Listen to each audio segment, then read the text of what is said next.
کتونکو ګرانو مینوالو السلام علیکم.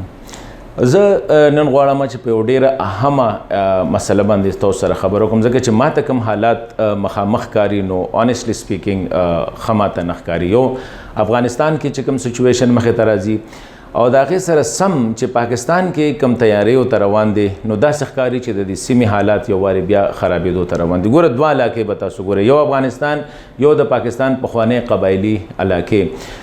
د پاکستان قبایلی علاقو کې چې کوم صورتحال دی او ماغه صورتحال دی کوم چې په افغانستان کې تقریبا افغانستان خو د ډیر زیات خدای چې یو قانون شته، یو آئین شته، کوم امپلیمنٹ کیږي نه خو څه شته. پاکستان قبایلی سیمې چې کله په د مای په میاشت کې زم شوې تیر کال نو داسې ښکارېدله چې یاره حکومت چې دی هغه ډېر په تادی کې دی او دا علاقې واقعي د نور پاکستان سره سموي او بیا خاصه توګه د پښتون تحفظ مومنټ نه پس خو موږ کتل چې یاره دا واقعي سیریس دی. خو اوسه پورې قبایلی علاقو کې نه د ترقۍ کار شوی، نه د ایڈمنسټریشن په حوالې سره، بلکې ما ته ښکاري داسې چې ارباب اختیار ته پته ده چې افغانستان کې حالات یو وارې بیا روانېدو طرف ته روان دي. وجه دا ده چې هلته کې په 88 کې موږ کتل چې سویټ یونین کله وته په تادی کې و نو هغوی د طالب د مجاهدینو هره خبره ومنله، هغوی ته هر څه حواله کړل او لاړه ځان یې بچ کړ. اوس دا کار اوس امریکا کوي.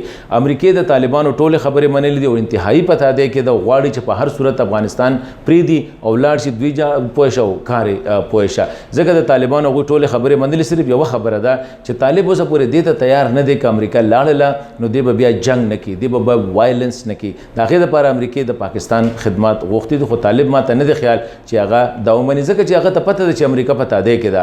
امریکې شکست تسلیم کو، چېرې دا وار زموږ د هغوی ویلي چې د وار از نو مور سسټینیبل، چې شکست تسلیم کو نو اوس طالب ولې د هغوی خبره ومني، یو نیچرل خبره ده.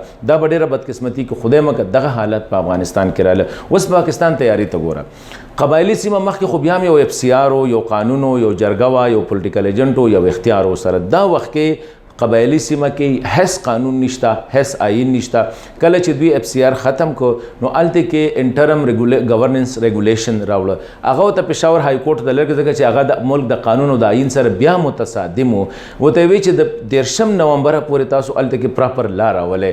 خو د بده قسمته نن سبا چې کوم نالایقه ایډمنسټریشن خاصه توګه په خیبر پختونخوا کې دی، الله دې خیر کړي چې مخکې څه کېږي، نو اوسه پورې د 30 نومبر نه آنورډ چې کوم دی هلته کې یو قانون نشته دی، یو آئین نشته دی، ایڈمنسټریشن دی هغوی په بس په هغه بلف دی لګیا دي که هر څه وکړله.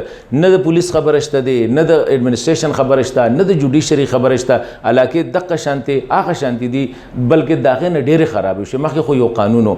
بله خبره دا د حکومت اوسه پورې کړي سي دي کمیټۍ باندې کمیټي جوړوي او کار نه. لومبې د ارباب شهزاد صاحب په مشرۍ کې د وزیر اعظم صلاحکار د هغه په مشرۍ کې کمیټي جوړه کړله چې د قبایلي د مج ډسټرکټ باره کې یو پلین نه کړي. هغوی چې کار شروع کړو 15-16 ورځې پس یا میاشت پسې هغه کمیټي ختم کړه. وی نه دا نه د بله کمیټي جوړه کړله د گورنر شاپرمان په مشرۍ کې. گورنر شاپرمان کمیټۍ چې کار شروع کړو نو 10-15 ورځې پس میاشت پس ایگزیکټلی هغه ختمه کړله. وی نه بله کمیټي جوړه کړله د سینیر منسټر عاطف خان په مشرۍ کې. هغه کمیټۍ لا کار کړی نو ما په خیال نه 15 یا 14 ورځ به چې هغه هم ختم کړله. و یو بله سیسټم یې راولي، هغه دا دی چې سینیر بیروکریټ اپوینټ کوو چې یاره دلته کې به دا دغه کار. اوس زما چې کوم هنج ته زه سوالونه کوم، نمبر 1 د دې علاقو اختیار ولې یو بیروکریټ ته ورکړل کېږي. نمبر 2 خبره دا ده چې د خیبر پختونخوا کې دا وخت کوم وزیر اعلی دی یا کوم ایډمنسټریشن دی، انځ سړی چې نه سیاسي بیک ګراوند لري، نه قبایلی بیک ګراوند لري، نه چې کوم دی د هغه څه نور انفلوئنس ته وخت په دې 4 میاشتو کې هغه ثابته کړله چې انتهایی کمزورې کس دی. که کمزورې نه وي نو په دې 4 میاشتو کې هغه ته خو به دا پته وه چې زما سره دا نوې ضلعې مرج شوي دي، کم از کم دلته خو تلل پکار دی چې وګوري دلته حالات څه دي. هغه تر اوسه پورې د منګورې نه او د پېښور نه بلخوا چېرته وتې نه دی او نه وتی شي. بل هغې غریب سره اختیار څه دی په کوم حالت کې چې هغه راوستی دی. ځکه خو د هغوی د داسې کس سلیکشن کو چې یو وارې بیا د خیبر پختونخوا نه او د قبایلي سیمې نه چې کوم دی د جنگ میدان خو نه جوړیږي او جوړیږي داسې چې اوس تاسو هغه علاقه بغیر آئین نه کړله، بغیر انتظامیې نه کړله، نالایقه یا بیکاره خلک یا هغه خلک چې د هغوی انټرسټ نشته دی هغه مو په خیبر پختونخوا مسلط کړه. بل خو افغانستان کې دا حالات دي. نو ما دا وی چې په دې حالاتو کې لکه که پرس که دا ضلعې زم شوي وي نو زه دا وایم چې د وزیر اعلی صاحب خو به یو ورځې تللی و چې د خلکو ته پته لګېدلې وي چې د سیاسي وزیر اعلی څنګه وي. هغوی خو اوسه پورې هم ګورنر چې کوم دی د هغوی ذهن کې هغه کس دی، صدر یې په ذهن کې کس دی.